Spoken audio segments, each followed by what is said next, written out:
Hello and welcome to the next ReeVlog. The time is just after 2 in the morning. It'll be just after 1 in the morning. Haven't changed my car clock since the time change, the clock change nonsense. So yeah, it is just after 1 in the morning. How am I doing? What a great question.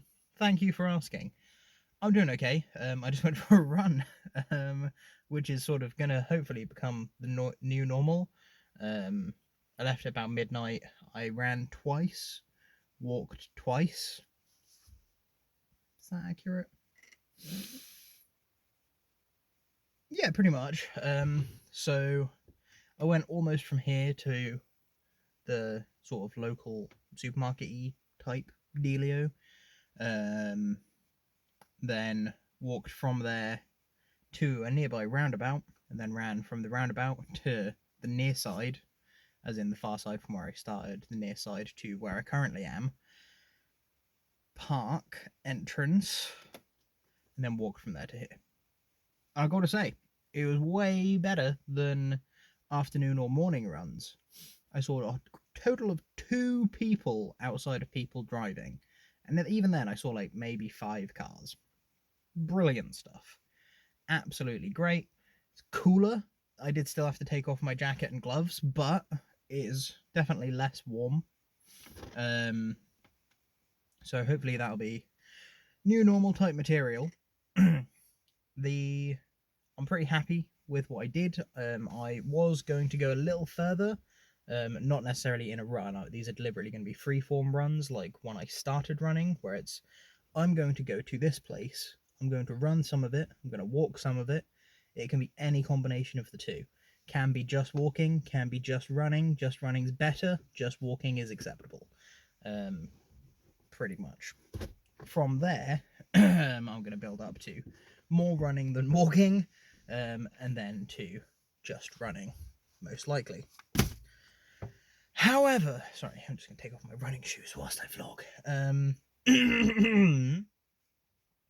The reason I didn't is my left foot started to hurt a little bit. Not the plantar fasciitis pain that I'm ever so concerned about having worsen, but it's just sort of like a dull ache towards the blade of the foot. And I've not worn my running shoes in a while, and I've also not ran in a while, so it's probably a combination of those two things. So I figured I'd come back, change out of them, stop running for the day, and then go and do something else. So I'm going to put on my hard bottom slippers and do some skipping.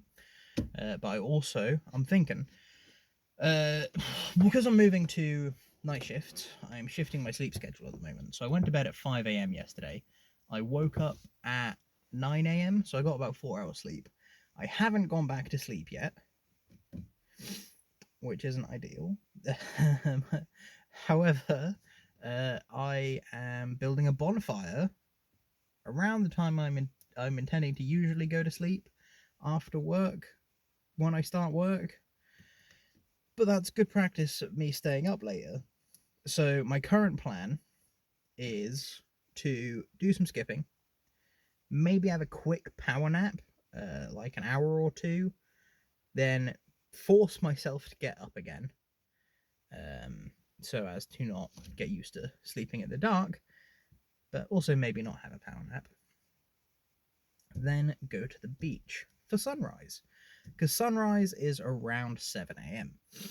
So I'm thinking, if I can get all my stuff ready, take some portable chargers with me, make some coffee, take that with me, all that good stuff, go to the beach, enjoy a sunrise at the beach around 7 a.m.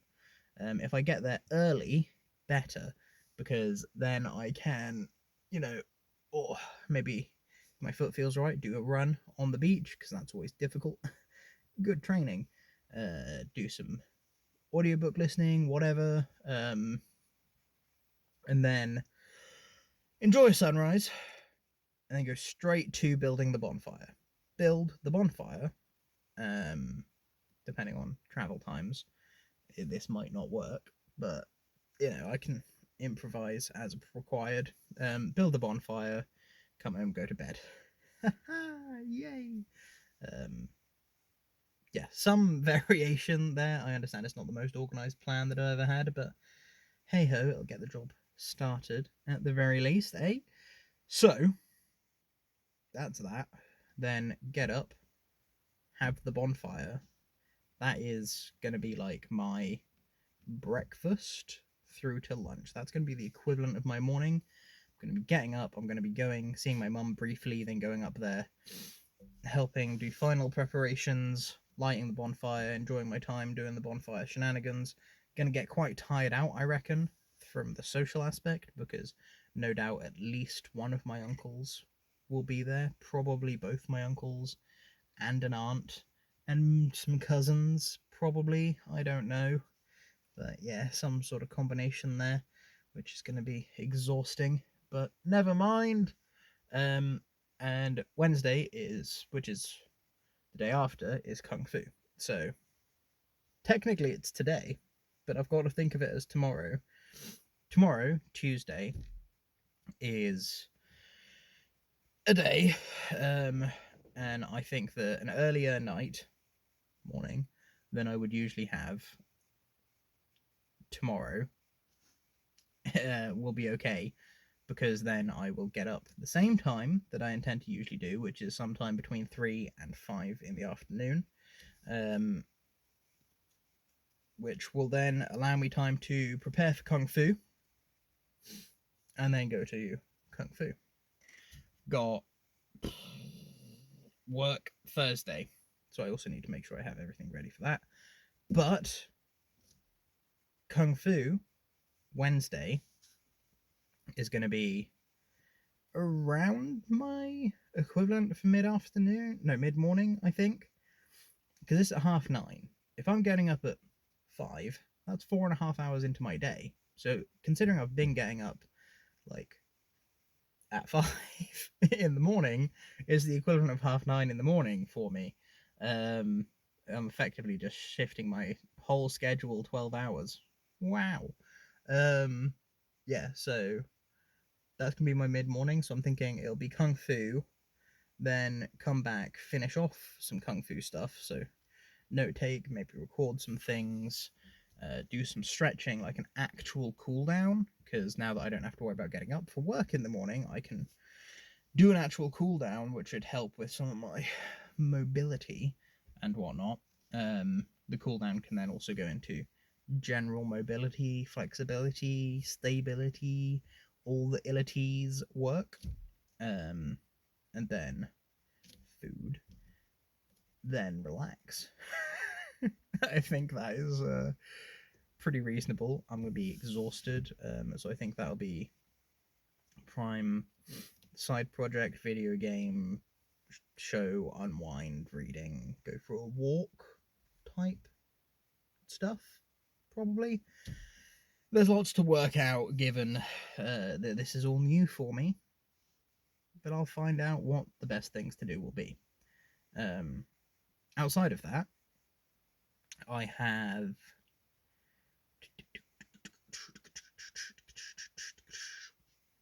news. I finished Dragon Age the Veilguard today. I've been playing it over the weekend and such. It's a really good game. Not sure how the replayability is going to be. Doesn't quite live up to Origins. But I'd say it's probably best one other than Origins so far. So Origins, Veilguard, closely followed by 2, followed in the distance by Inquisition. However, I really want to finish Inquisition at some point. I would like to do a full playthrough, a let's play maybe, where I do Origins, import the save into Dragon Age 2, do Dragon Age 2, import the save into Dragon Age Inquisition, do Inquisition, and then import the save from Inquisition into Veilguard. Because I have all of the games, and I've finished 3 out of the 4. It's just number 3 out of the 4 that I need to finish. I need to finish Inquisition eventually. I just kind of get bored. It's fun-ish. I enjoy playing it. It's just, it doesn't keep my attention very well. It's not my kind of game, really, but whatever. Yes. So that was good fun. Spoilers for the rest of this video. It's kind of going to be like a mini review, and I will be doing spoilers. If you don't want to get spoiled, stop watching now. I don't like that one of your companions has to die, and I don't like that they've been like, oh, it's this companion or that companion. Not a huge fan of that. I'm not quite sure how I feel about some elements. The whole you don't have to die as a Grey Warden for an Archdemon to die anymore. It's a bit weird. I understand it. It's the Blight has changed because God's doing God things. But why? Surely they would want that to be the case more than anything. Because they're aiming to make it unkillable, so making it so you have to sacrifice yourself is more of a deterrent. But I don't get it, but whatever. I like Solus's journey from what I understand of it. Again, not really having played Inquisition, I didn't know him well before the start of the game. I was vaguely familiar because I played part of Inquisition several times. But Thenharel, the Dread Wolf, pretty cool name. Pretty cool wolf form right at the end there. Yeah. I like the journey. It's very human, I suppose. The aspect thing where the ancient elves were fade creatures, spirits that took physical form using lyrium is interesting. I don't know how lyrium creatures ended up being flesh and blood, but if lyrium is the blood of titans and titans were alive, that is technically blood, you know? Then obviously there are some lore questions. Titans, lyrium is their blood. They evidently have a lot of it. They're huge.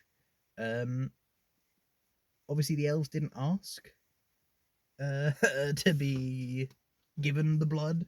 They just took it, and that's what caused the war with the Titans. But the Titans could have probably been like, hey, you know what? Sure, we'll give you the equivalent of a thimble of blood for us every decade or so, and you can use that. Because if they make more, it's not going to be a problem. They are mountain range size, not mountain sized, mountain range. They are colossal. A thimble sized amount of blood, that is not a trivial amount. That is like town sized potentially. That's a lot of blood. So yeah, I don't think that's the most reasonable response of them to be like, hey, you've taken a little of our blood, time to go to war. But also the elves didn't ask. I can understand it. The Titans probably there's probably a language barrier. There's a lot of factors. I like Harding's abilities thing, and now that the dwarves are going to have magic, Titan magic as opposed to Fade magic, because well, elves are creatures of the Fade. They are magic given form. They are spirits given bodies. Makes sense why they're so magical. Dwarves aren't. They are made of titans somehow. They are of the stone. I'm assuming when the titans died, had their minds vanquished and their dreams stolen, the dwarves were probably born of the remnant consciousness splintered. in some way, shape, or form. Got some good information though on the lore. Big fan of that. I liked most of the companions. Um, I didn't like the clothing very much. The clothing options. A lot of them were just like, oh, this looks like it's probably a really fashionable design, but it doesn't fit the character builds very well, or like the models. So that's annoying, especially. Oh, I can't remember her name. Belle, the veil jumper lady.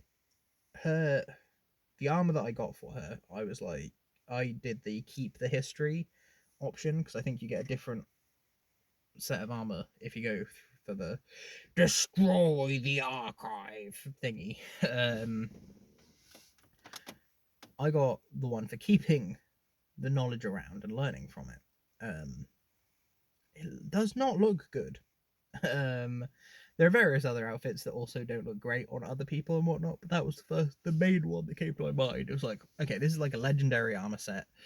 This is end game material. Why do you have to make it look terrible? Yes, you can buy skins to put on, but also they're not great either. You can't preview them before using them. Yeah, it's a bit of a pain, but whatever. It's a small thing because their default outfits are usually okay. The leveling system for the main character I quite liked. I played a mage. It was pretty reasonable. I still think 2 did the best for leveling systems. 1 had a like Origins had a good charm, but Dragon Age 2 I think definitely had the best leveling system out of the bunch. Outside of maybe specializations, which I think Origins did better. But whatever, that's okay. I found it weird that you couldn't get a specialization to level 20, and then you couldn't unlock one of the paths until level 30, and you couldn't unlock the other path until level 40 inside of the specialization. That didn't make much sense to me, but it's okay. The ally, colleague, companion skills and stuff didn't really care for very much.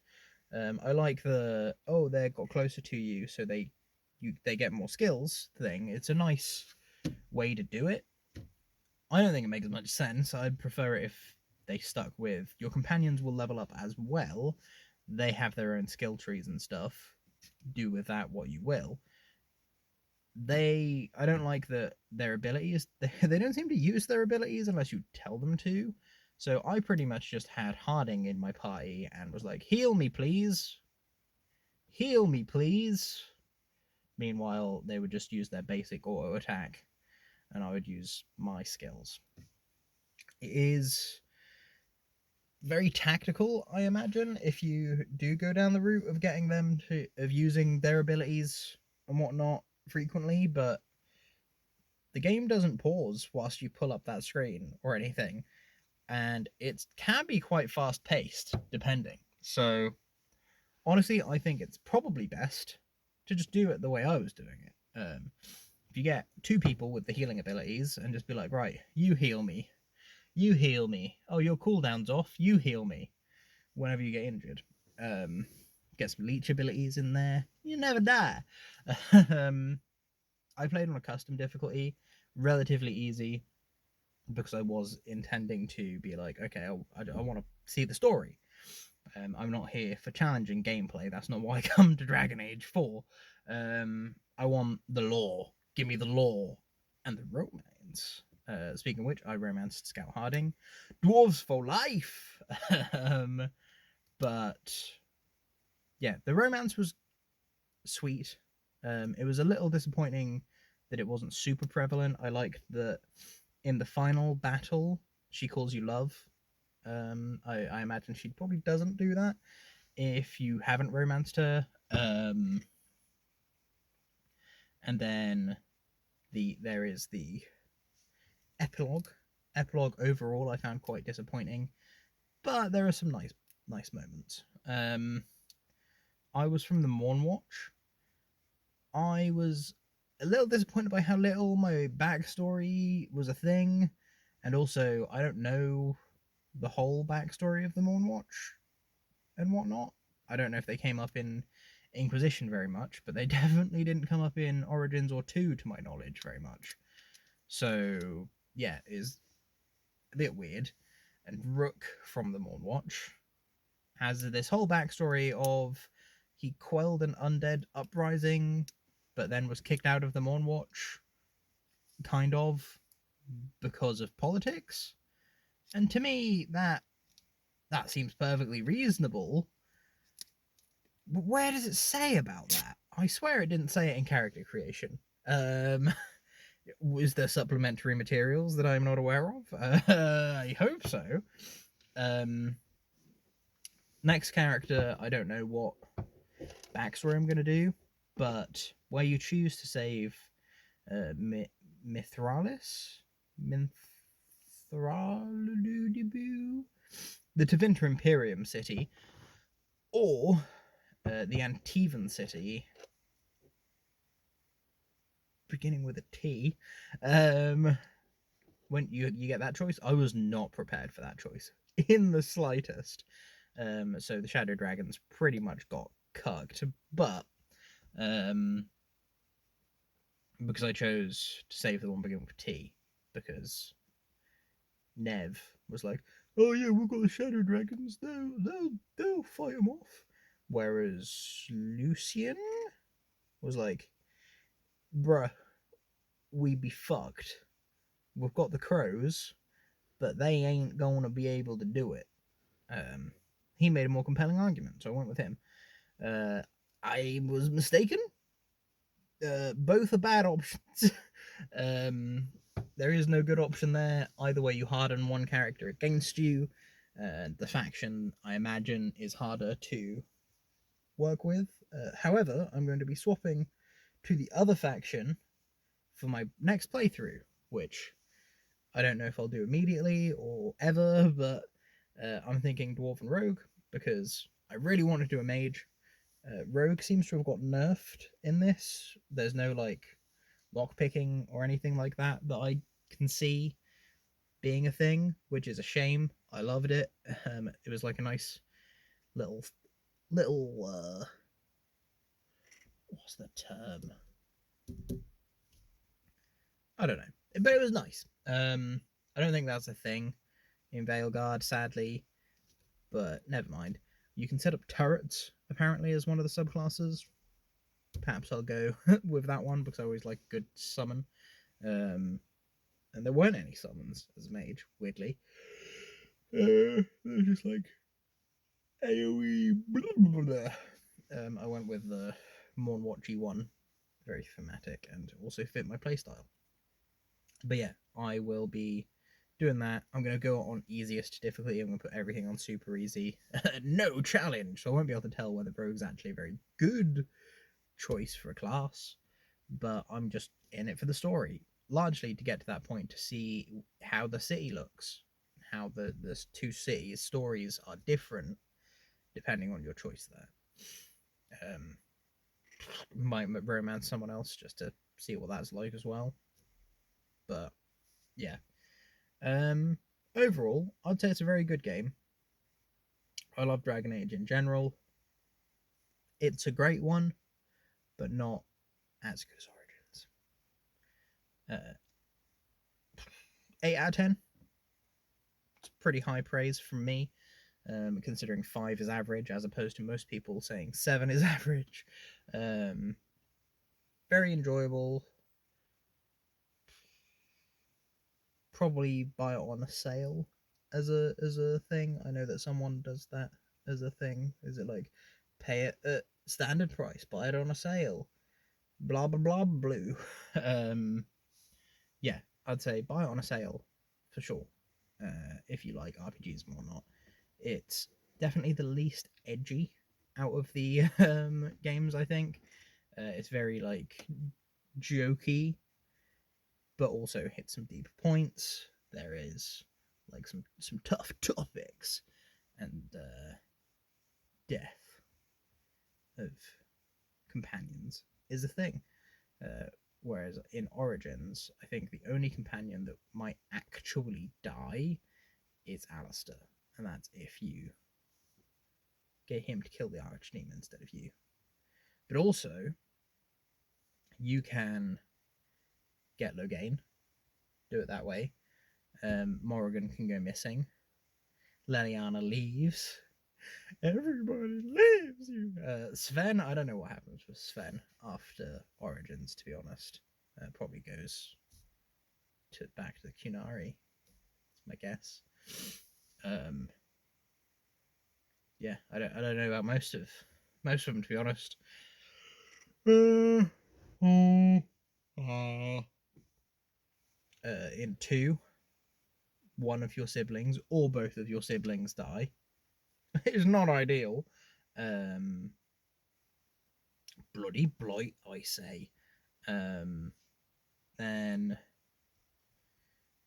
Inquisition, I don't know. Apparently there is a forced character death or something, but I don't remember. But yeah, in 2, I don't think your other ones can die. Like, I don't think you can just be like, oh, Meryl's permanently dead, or anything like that. And canonically, Evelyn Valen becomes acting Viscount of Kirkwall. Woo, that's my girl. Anyway, yes, I'm gonna go. This has been 26 minutes of talking, and I've got skipping to do. So I will catch you cats on the flip flop. Wish me luck in my endeavours of staying awake. It's currently about 1:30, so I have 6 to 8 hours more of being awake. That small nap is looking more and more appealing. But regardless, I'll catch you cats on the flip flop. Goodbye.